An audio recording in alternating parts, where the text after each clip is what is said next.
더불어민주당 이수혁 의원입니다. 먼저 외교부 장관님께 질문하겠습니다.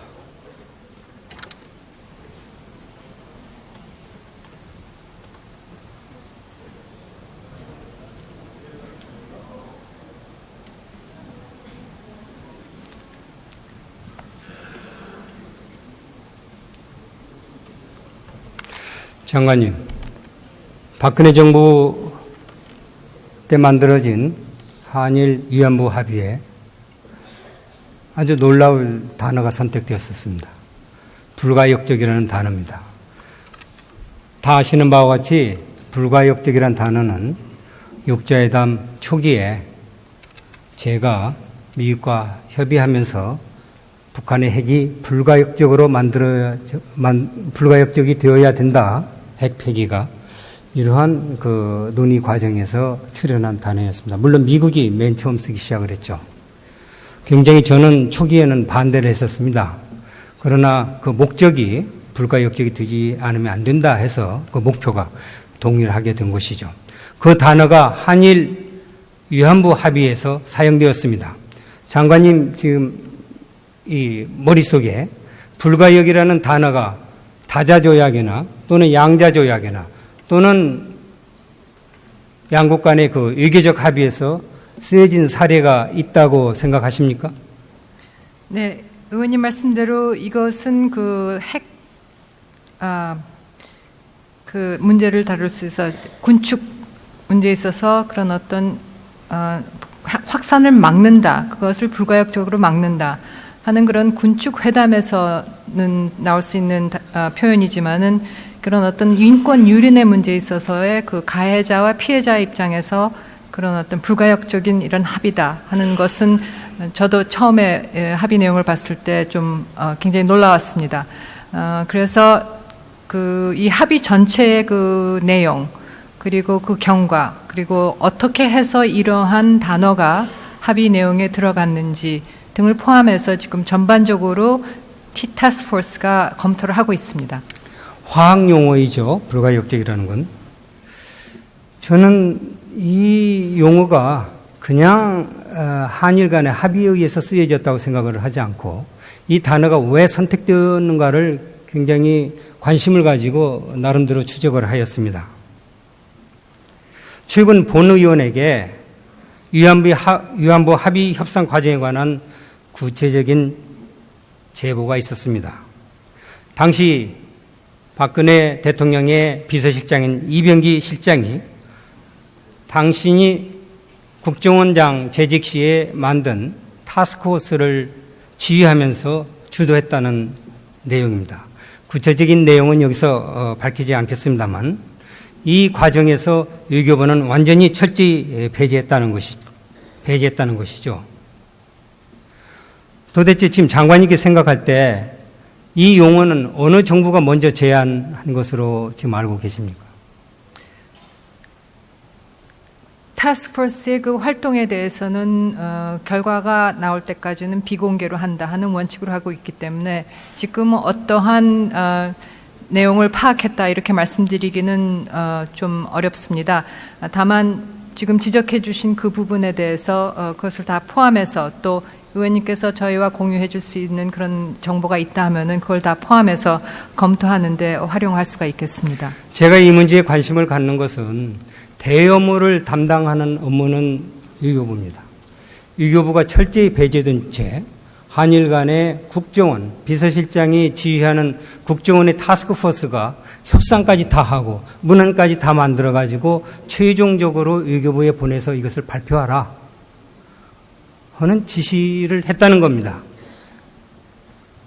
외교부 장관이나 당시 외교부 장관이나 외교부 직원들은 자괴감이 컸을 것으로 생각을 합니다. 어떻게 생각하십니까?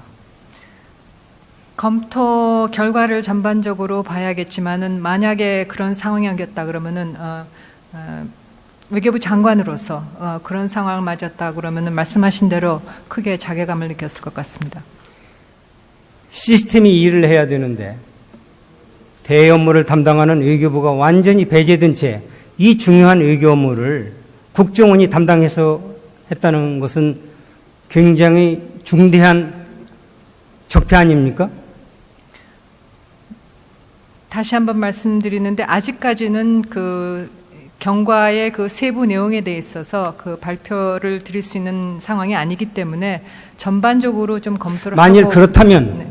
위교부를 완전히 배제한 채 국정원이 협상도 하고 문안도 만들고 그렇기 때문에 불가역적이라는 단어가 사용되었고 이런 것을 볼 때에 위교부로서는 앞으로 위교부 본연의 업무는 절대 다른 기관이 관여해서는 안 된다. 위교부가 주무부서가 되어야 된다 하는 그런 각오를 새롭게 해야 될 텐데 어떻게 생각하십니까? 네, 그 결과를 예단할 수는 없지만은 검토 결과 저희가 그 절차적으로나 그런 어떤 영역에 있어서 분명히 문제가 되는 부분이 있었다 하면은 그것을 교훈으로 삼아서 앞으로 그런 어떤 협상을 하는 데 있어서 그 교훈을 삼아서 개정할 부분이 있으면 분명히 개정을 해야 된다고 생각합니다. 위교부는 국민들로부터 더욱 신뢰받는 부서가 되어야 합니다. 위교는 위교부에 맡겨야 된다는 그런 인식을 국민과 대통령에게 심어줘야 합니다. 이것이 바로 국민과 함께하는 국민외교의 시작이라고 저는 생각합니다. 들어가 주십시오. 총리님 나와 주시기 바랍니다.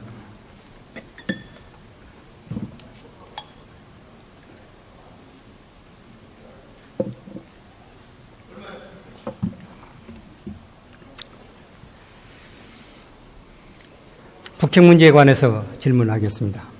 저는 하나의 가상 시나리오로부터 북핵 문제에 관한 대정부 질문을 시작해 보려고 합니다. 북한이 제7차 실험을 하자 미국은 즉시 북한 풍계리 핵실험장을 폭격합니다. 그러자 북한은 방사포로 서울 중심부를 폭격하여 불바다로 만듭니다. 그러고 나서 북한은 미국이 또다시 공격해 온다면 핵무기로 공격할 것이라고 최후 통첩을 보냅니다. 저는 이 정도에서 이 시나리오를 더 이어가고 싶지 않습니다. 이러한 대북 선제 공격은 곧 전면전으로 발전될 것이 명확하기 때문입니다. 이는 북한이 핵을 사용할 가능성을 더욱 높이는 것이기 때문에 결코 선택할 수 없는 시나리오입니다. 총리님, 이렇게 엄중한 북핵 문제를 다룸에 있어서 평소에 생각하는 북핵 문제의 해법은 어떤 것이 있을 수 있다고 생각을 해오셨습니까? 예, 현실 가능성과 별도로 순전히 이론만 놓고 보면요. 아까 의원님 말씀하신 대로 무력에 의해서 해결을 찾는 방법도 이론상으로는 있을 수 있고요. 제재와 압박의 방법이 있을 것이고요. 대화와 협상의 방법이 있을 것이고, 그리고 가능성이 없어 보이지만 북한 스스로 포기하는 방법이 이론상으로는 있을 수 있다고 생각합니다. 저도 완전히 동의합니다. 저는 비핵화 방법을 세 가지로 생각해 보았습니다. 첫째는 북한이 스스로 핵을 포기하는 것입니다. 둘째, 위기적 방법, 협상을 통해서 퀴드 프로코, 즉 상호 대응 방식으로 핵을 포기하는 것입니다. 셋째는 무력으로 핵을 제거하는 경우입니다. 마지막 경우의 수부터 생각을 해보겠습니다. 총리님, 북핵 문제 해결을 위한 미국의 군사적 조치 가능성에 대해서 어떻게 생각하십니까? 네, 트럼프 대통령이 시진핑 중국 주석과 만나서 또는 통화에서 하신 말씀 그대로 인용하자면 군사적 옵션을 포함해서 많은 선택지가 있지만 그것이 제1의 선택 방법은 아니다. 이렇게 트럼프 대통령이 말씀하신 적이 있습니다. 미국에서 군사적 선택 얘기가 나오니까 우리 한국의 일각에서도 그 주장에 굉장한 그 지지를 보내는 사람들이 있었습니다. 이런 논의의 불가피성이나 당위성 주장의 배경을 이해 못하는 것은 아닙니다. 그러나 이런 상황이 뒤로 주고 말로 받는 전면 전쟁으로 발전하지 않을까 해서 걱정하고 우려하고 있는 것입니다. 북핵 문제 대응에 전쟁을 각오하는 결연한 자세가 필요하다는데 반대할 국민은 없을 것입니다. 하지만 실제로 전쟁을 바라는 국민이 있겠습니까? 총리님 생각은 어떻습니까? 네, 동의합니다. 순서를 건너뛰어서 첫 번째, 북한이 스스로 핵을 포기하는 경우를 생각해 보도록 하죠. 북한은 지난 25년간 눈을 가린 경주마처럼 앞만 보고 핵을 개발해 왔습니다. 정말 좀 모한 말로 광분하여 오늘까지 왔습니다. 총리님, 이제 북한의 핵개발이 완성 단계에 와 있다고 합니다. 이런데도 북한이 스스로 포기할 가능성이 정말 있다고 보십니까? 앞으로 계속 제재를 강화하면 포기할 것으로 보십니까? 네, 북한 스스로 핵을 포기할 가능성은 거의 없다고 보고요. 제재와 압박만으로도 완전한 해결을 보기는 한계가 있을 것이다 이렇게 보고 있습니다. 그렇다면 남은 건 두 번째, 협상입니다. 그동안 협상은 몇 차례 있었지만 핵 개발을 중단시키지 못했습니다. 협상 무용론이 제기되는 것도 의외는 아닙니다. 협상 무용론에 대해서 어떤 생각을 가지고 계십니까? 그 심정적으로는 이해하지만 그러나 결국 전쟁하지 않는다면 협상밖에 없지 않는가 이렇게 생각합니다. 우리는 협상의 장이 열릴 것을 기대하면서도 앞으로 협상이 성공할 것이라는 희망은 버리지 않되 꼭 성공할 것이라고 장담은 하지 맙시다. 제가 경험한 제1차 핵위기부터 오늘까지 이런 것을 수없이 보아왔기 때문입니다. 1990년대 협상과 2000년대 6자회담의 결과가 준 교훈입니다. 제가 1990년대부터 핵 문제에 관여해왔고 협상체를 만들어왔고 협상에 수석대표로 참여했기 때문에 너무 절실한 생각이 들어서 지금 말씀을 드리는 겁니다. 외교의 중요성이 다시 한번 상기됩니다. 이 정부가 협상, 우리가 대화라는 용어를 요즘에 매우 진부한 용어로 전락해버리고 말았습니다.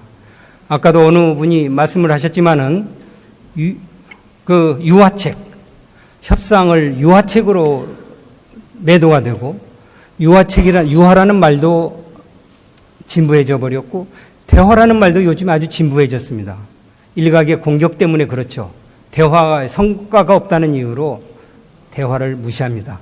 저는 단순한 대화가 아니라 외교적 협상을 강조하고 있는 것입니다. 총님 수고하셨습니다. 네, 감사합니다. 국방부 장관님께 질의하겠습니다.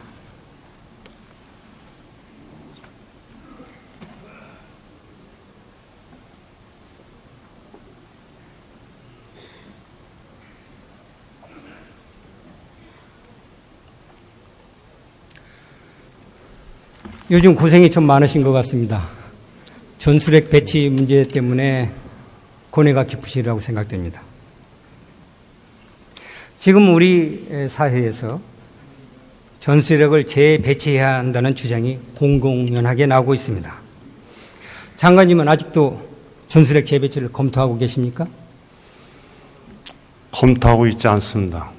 검토하신다고 하셨는데요. 깊이 검토한다는 의미는 여러 가지 대안을 다 모아가지고 국민의 안전과 생명을 보호하는 차원에서 검토한다고 했는데 그 검토의 내용은 그거를 지렛대로 삼아서 더 좋은 대안을 얻어내기 위한 방책이 아마 국민들이나 일부 정치인들이 장관님께서 검토라는 용어를 사용하심으로써 정부 차원에서 예를 들어서 NSC에서 검토하고 있는 것으로 오해를 한 것 같습니다. 검토의 뜻이 무엇인지에 대한 오해에서 네. 논란이 증폭됐던 그런 느낌을 받았습니다. 장관님은 현재 한반도를 둘러싼 국제정치의 역학 구도와 한반도 비핵화라는 현재 미국의 전략을 볼 때 전술핵 재배치가 가능하다고 보십니까? 미 국방장관이나 그 핵심 요원들하고 얘기해 볼 때는 미국의 핵 확산 억제 정책은 계속 지속되고 있습니다. 그래서 그 가능성은 없다고 생각합니다. 저도 아직은 어려운 이야기며 실현되면은 더 많은 문제가 생길 것이라고 생각을 합니다. 단지 남북한 관계의 문제가 아니라 주변국과의 관계도 맞습니다. 매우 미묘해질 걸로 그렇게 생각을 합니다. 북한의 핵이 없던 1991년까지 남한에는 전술핵이 있었습니다. 북한이 핵을 개발하기 시작할 때는 남한에서 전술핵이 철수되었습니다. 한반도 비핵화 합의의 역설이요 함정이었습니다. 다른 한편 요즘 많이 회자되고 있는 공포의 균형은 미국과 소련 간의 치열한 핵 경쟁의식이 냉전 중에 동원되었던 논리였다는 사실도 간과해서는 안 됩니다. 장관님, 미국의 한반도 비핵화 정책이 바뀔 가능성이 있습니까? 없다고 생각합니다. 한반도 비핵화 합의는 단순한 외교적 문서가 아닙니다.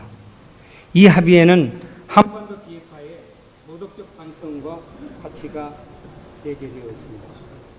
주변국가의 국익도 반영되어 있습니다. 동의하십니까?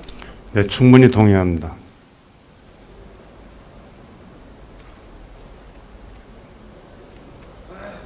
한반도 비핵화 문제는 단순한 문제가 아닙니다. 한반도 비핵화는 고결성이 담겨져 있습니다. 비핵화의 고결성은 북한의 핵 문제를 근본적으로 해결하고 제압할 수 있는 명제라고 저는 생각합니다. 경청해 주셔서 감사합니다.